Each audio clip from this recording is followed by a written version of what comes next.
This presentation illustrates the great cultural wealth of the knowledge found in the Vedic literatures and its relevancy in the modern world. We will show, by means of high-tech research techniques, that statements and materials presented in the ancient Vedic literatures agree with modern scientific findings, and they reveal a highly developed scientific content. Techniques used to show this agreement include satellite imagery of the Indus-Saraswat river system, marine archaeology of underwater sites such as Dwarka, carbon and thermoluminescence dating of archaeological artifacts, scientific verification of scriptural statements, linguistic analysis of scripts found on archaeological artifacts, and a study of cultural continuity in all these categories. Early Indologists wished to control and convert the followers of Vedic culture.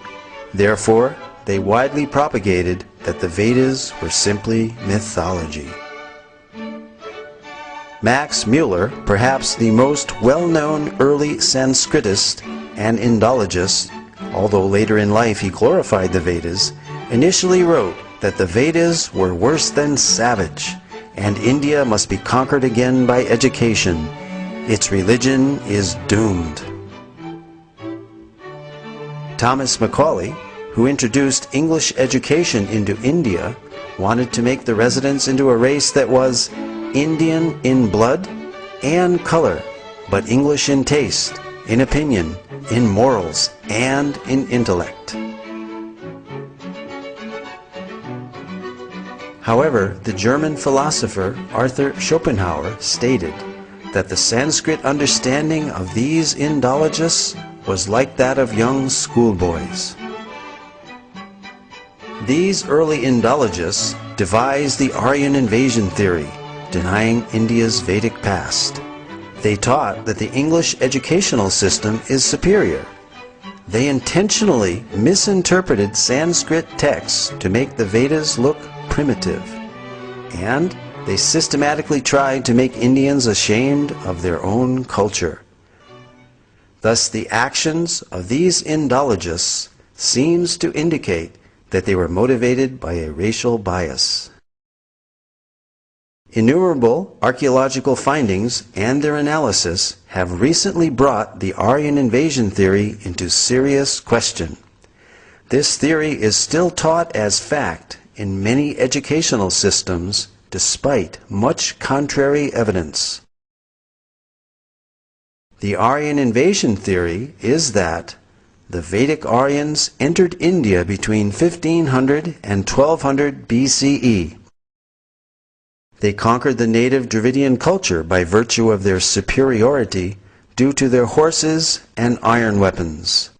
They imported the Vedic culture and its literatures.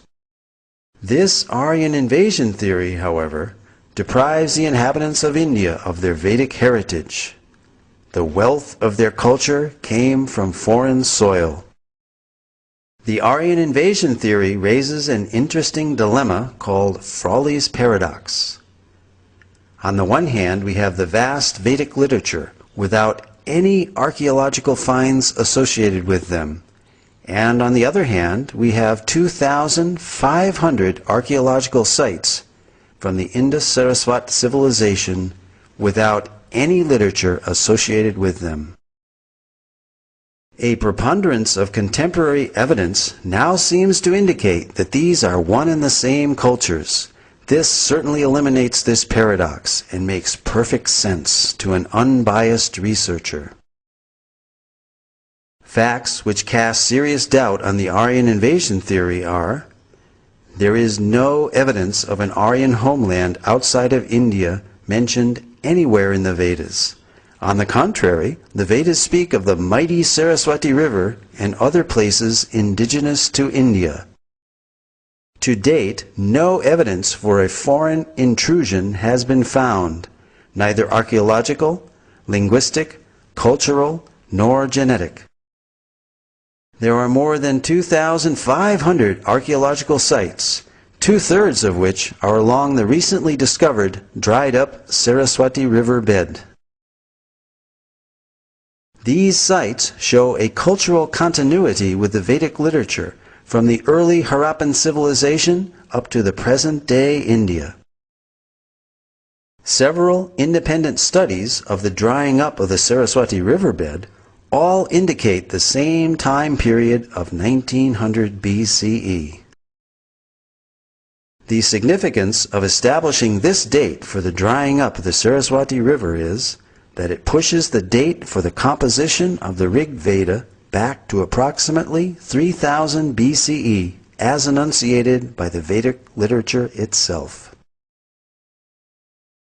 The late dating of the Vedic literatures by Indologists is based on speculated dates of 1500 BCE for the Aryan invasion and 1200 BCE for the Rig Veda, both now disproved by scientific evidence. Max Muller, the principal architect of the Aryan invasion theory, admitted the purely speculative nature of his Vedic chronology, and in his last work, published shortly before his death, The Six Systems of Indian Philosophy, he wrote, "Whatever may be the date of the Vedic hymns, whether 1500 or 15,000 BCE, they have their own unique place and stand by themselves in the literature of the world." It can be scientifically proven that the Vedic culture is indigenous through archaeology, the study of cultural continuity, by linguistic analysis, and genetic research. For example, the language and symbolism found on the Harappan seals are very Vedic. We find on these seals the Om symbol, the leaf of the Asvata or holy banyan tree, as well as the swastika or sign of auspiciousness, mentioned throughout the Vedas. Om is mentioned in the Mundaka and Katha Upanishads, as well as the Bhagavad Gita. The holy Ashvata tree is mentioned in the Aitareya and Satapatha Brahmanas, as well as the Taittiriya Samhita and Katyayana Smriti. The pictorial script of these Harappan seals has been deciphered as consistently Vedic and termed Proto-Brahmi as a pre-Sanskrit script.